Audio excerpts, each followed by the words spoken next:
I had just given birth, like goddamn. Be sure to subscribe and follow me on these social media platforms. Yo dudes and dudettes, your friendly neighborhood JaxBlade here, and after feasting like a rubber Saiyan who's fueling his gourmet cells, I think it's time to get back to that grind of trying to get that Goku physique. But what would it take to actually get that physique and maintain it? No, I'm not even going to bring that up in this video because that would be way too easy. But honestly, a lot of us out there see these shows, read these comic books, and play these video games with a lot of characters, and we just look at them and are like, oh my god, you could grind meat on it. but would being that jacked really be all that? Now, tons of comic book, video game, and anime characters are super jacked, but for right now, the reason I'm specifically talking about my show, Dragon Ball Z, is because it's the epitome of anime gym training. Don't believe me? No bullshit. Majority of bodybuilders today are huge DBZ fans, hence why there's so much gym apparel for training like Saiyans. I mean, they are literally just flying bodybuilders who bust planets with their fighting, and the majority of them have phenomenal physiques. Just look at that legendary bod!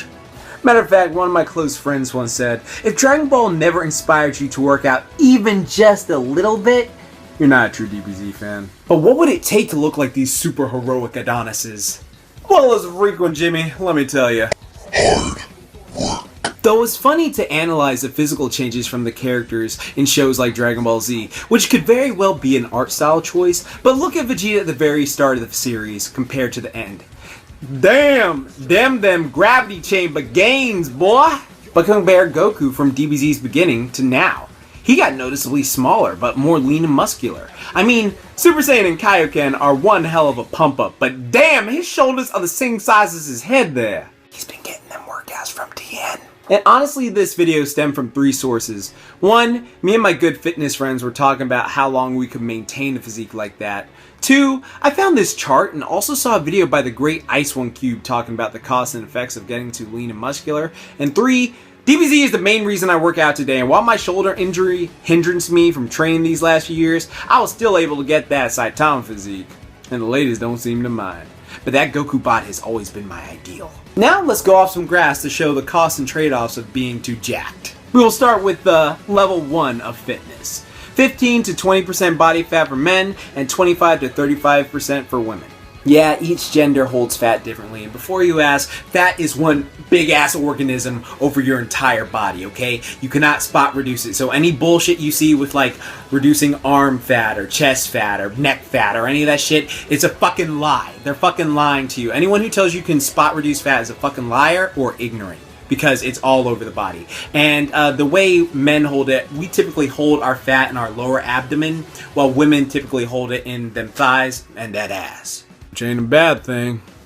Now, being at 15 to 20% body fat for men or 25 to 30% for women is actually really healthy and a great accomplishment, so you should be proud of yourself for getting that far. All you gotta do is work out a few times a week with moderate intensity and be mindful of what you're eating on a daily basis. And the claim was that the only trade-off was you're not really gonna be all that lean. And as my boy Ice One Cube put it, a lot of us aren't actually satisfied at being at this level because we want abs that look like freaking action figures, yo. And technically you could have abs at that body fat percentage if you built up their size by training them, but depending on your body types, they might not be as ripped as you want. So we move on to the next level, meaning level 2 of health and fitness, which is 11% to 14% for men, which is what I'm currently at, and 20 to 24% for women. Workouts now go from moderate to high intensity and consistency for 3 to 5 days a week. More focus is put onto the diet, with a cheat day once or twice a week, and getting adequate rest is essential. Now this level requires more planning and dedication, but once you get the hang of it, it becomes a cinch. In your brain you have these neural pathways which either grow weaker or stronger for doing things routinely, like working out and consistency. Doing that will make them grow strong and make you want to stay training. But if you want to go even further down, we go down to level 3 of fitness. 6 to 10% body fat for men and 15 to 19% for women. This is where it starts to get hard, both metaphorically and physically due to rock hard physique, and abs are pretty much there 24/7. Hey yo, anyone need the clothes washed? Workouts are at a high intensity for longer periods, usually 5 to 6 days a week. Healthy eating has become a stricter diet plan with one cheat day every 2 weeks, and social activities and hobbies may have to be cut down so they don't interfere with your fitness. I may have built up my body with the biceps, the triceps, the muscles and all gas, but what cost? But if you absolutely feel the need to go even further down in the levels of fitness, you hit level 4 of fitness. That is when fitness has just become your life. And here you pretty much look like an Olympic bodybuilder, all shredded up for their contests. But it's not healthy to maintain this at all. This is basically that Baki the Grappler, Ascended Saiyan, Superman level of shit. Being at that low body fat for a long period of time is actually very bad for your health. Like, it's very damaging. Elite bodybuilders getting ready for a contest and models getting ready for their photo shoots are basically putting themselves in a slow starvation process. Adhering to a strict regimen of diet and exercise is the only way, get the hell out of here, to get your body fat that low and maintain it for a little while. It's going against your biological cues. I mean, it requires exercising when you're freaking exhausted. It demands ignoring your desire for food when you face horrible hunger pains, and involves really intense focus and dedication. And for that, I really respect your pride that you're able to achieve such a physique, even though it's for a short time. I mean, legitimately imagine how much you would have to diet and focus on training to maintain a physique like that. Like, think of it practically. You have to make your own food and measure every meal, and that food's gonna be very plain, just lean protein, some vegetables, and some plain grains. And you have to carry that food with you because you can't eat at restaurants because you don't know what they put in the food. And you have to do a specific workout on every given day, exactly as specified, to make sure you get every striation, every gain on point for contest day. You can't slack, you'll be training twice a day, you have to sleep and recover precisely, no parties, staying up late, you're super irritable and grumpy, your whole life revolves around making food, dieting, training, and recovery protocols. Oh, and did I mention you're slowly starving yourself? When you're like focusing to get contests ready, your social life is pretty much kaput. A lot of folks think that having six-pack abs just makes you automatically healthy, but being too lean can actually be one major hindrance to yourself. Being that low in body fat may look really cool in drawings and comic books and all that jazz, but it would just lead to a host of other problems that you probably wouldn't want. Problems like weak bones, social isolation, low libido, disordered eating, and just so many more. So what? You telling me I can't eat like a saint or look like one? You sock full of shit! Now again, there are always outliers to the situation. That's why I always say, do safe tests on your body just to see how it works for you. Alright, remember, every body is different and reacts differently. I always say that because it's so true. For example, an Olympic athlete could be like, dude, I don't have to go to school or a day job. My life is training and I burn an overwhelming amount of calories, so I might as well enjoy the calories I'm putting in my body. Nah. Or you could be like, well, I guess my metabolism is just phenomenal. I can eat 3 whole pizzas and not gain any fat, just muscle from time in the gym. Or sometimes I don't even put on any weight. Can you believe it?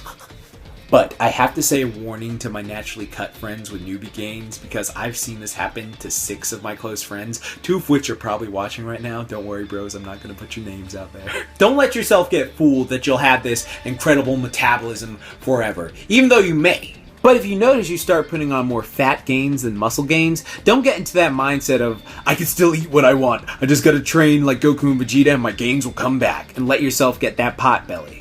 Like 6 of my friends who happen to brag about being naturally cut and eating whatever they want and never eating healthy because they were in their early 20s 5 years ago, but nowadays who has the pot belly and who has the physical conditioning and a well-toned stomach.